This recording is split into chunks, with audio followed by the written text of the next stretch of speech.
Hi everyone, it's Kelly from Kelly's Bead Boutique. Yeah, I still have this cold. 3 weeks along, I can't believe it. Oh well, you know, the show goes on as they say. Anyway, so today I'm going to show you how to make my cherry blossom bracelet. It's a really unique little bracelet that, as again, I always say, it's easy to do, but this is what I like to call a TV bracelet. You know, while you're sitting down at night, maybe you're watching some TV, but you don't want to have your hands idle. It's one of those perfect bracelets. So come and join me, and I'm going to show you how to make something that I think is going to be one of your new favorites.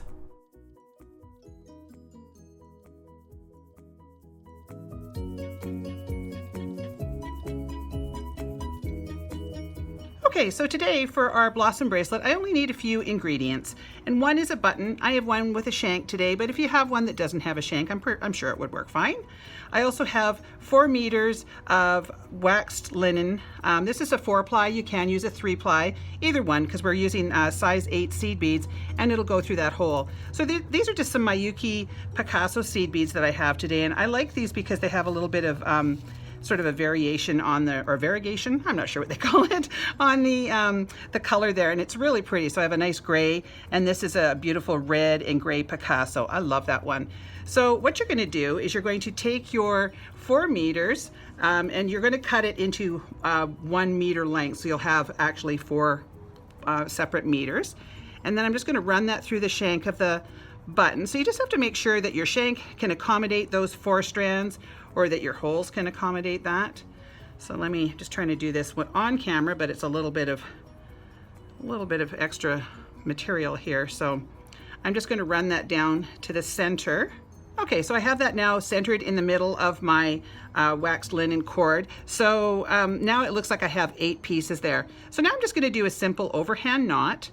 So I just go around my fingers and kind of pull that cording through, and this stuff has that wax on it, so it's a bit sticky. So you'll notice it looks like it's a bit like I'm struggling a bit, and I'm not. It's just got that wax on it, so it sort of pulls, and that's what we actually want in this particular one. I've just made a nice little knot there, and you just want to have a little bit of room. You never want to smush that knot right up top there.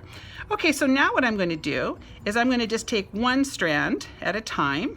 So just isolate 1 strand, pull the other ones out of the way. Okay, and then I'm going to take 3 of the seed beads. Now you will notice, sorry, before I go into the seed beads, you will notice that this might unravel. If it does, you just twist on it and it makes it into like a little bit of a, almost like a point there. So I'm going to put on 3 of my seed beads. Let me just get some of those out of the way so they don't get all over the place. So I put on 3. This cannot be any more simple, but the results are really quite spectacular. The nice thing about this is it's really great, like I said in the intro, to do maybe while you're watching TV. It also makes a really great gift, or looks really pretty for Christmas time, so you can make these with sparklies. So all I'm going to do now is do a little overhand knot. So I brought this down to about a 1/2 inch away from the end there. So I've got my 3 beads, I do an overhand knot, and I pull it so that it does like a little sort of a triangle of beads there. And I'm going to repeat that about every 1/2 inch or so. And on this one, it does not matter. You don't have to measure them. It doesn't have to be perfect. So if one's a 1/2 inch and one's maybe a 3/4 inch, it doesn't matter. You just repeat this over and over and over again. So I bring it down to about where I think I want it.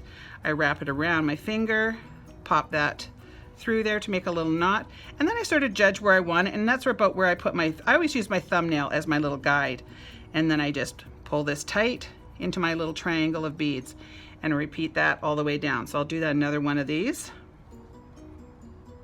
And if your ends start to unravel, like this one's just starting to unravel, so it makes it a little more difficult to put your beads on, just twist it up again, and you'll know if you're going the wrong way because it will open up.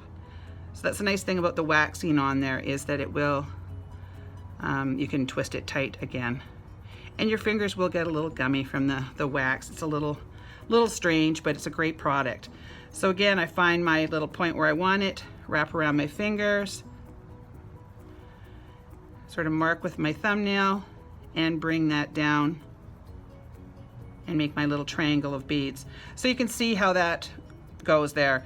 So I'm going to repeat this for about 6 inches or so. I'm going to do that along. I've got another one here that I already started, and I'm just going to sub out. So I'm just going to move the beads here, and then I'll show you how to carry on. Okay, so here's one that I've already made, and you can see I've got my button there and I've done my little knot, and on each one of these I've repeated that pattern, and on some of them I started right close to the little knot, like you can see on this one here. I started right close to the knot, and then on this one I sort of moved it over. It doesn't really matter because when you have them all put together, they're just going to sort of, sort of bunch up like that. And so it doesn't really matter where you put them. But I sort of end some of them around, the same area on the end here. But again, it doesn't matter because it's not going to be all perfect. So this is about 6 inches of beads. I wanted to make this one to wear for myself. So I did about 6 inches along here, and by the time we add this little bit on the end and then our little end piece on here, it'll probably take it to about 7.5. So you'll sort of have to figure out what's going to work for you. Now this did take me maybe about an hour last night to work on, so it's not a super fast one, but it's really easy and the results are really quite nice. So what I do is make sure that they're all together, like they will get kind of caught up, so you want to make sure that they're all sort of beside each other there. And then I just come down here and do the same thing that I did when I started. I'm just going to make an overhand knot.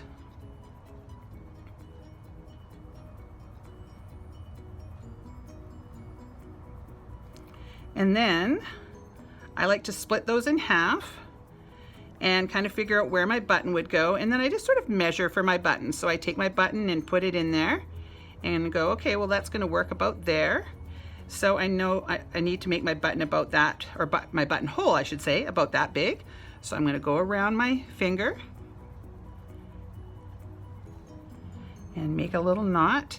And right before I tighten that up, because this will get pretty sticky, it's hard to undo, I just take my button, make sure that I can get it in there, and it looks like it's going to be okay.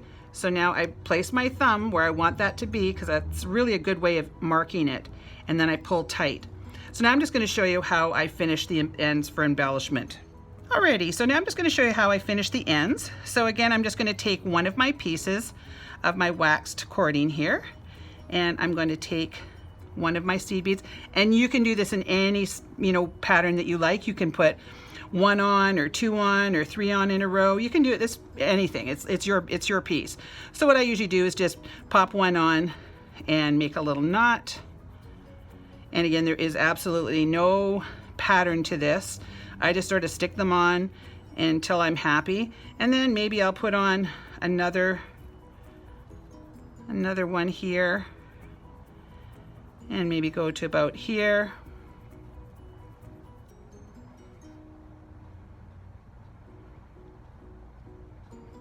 So that means I've got two on that one. I mean, I could do a third one. It depends on how long of a dangle you want.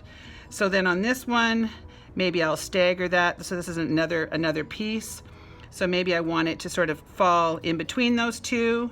So then I'll maybe make a knot right about there.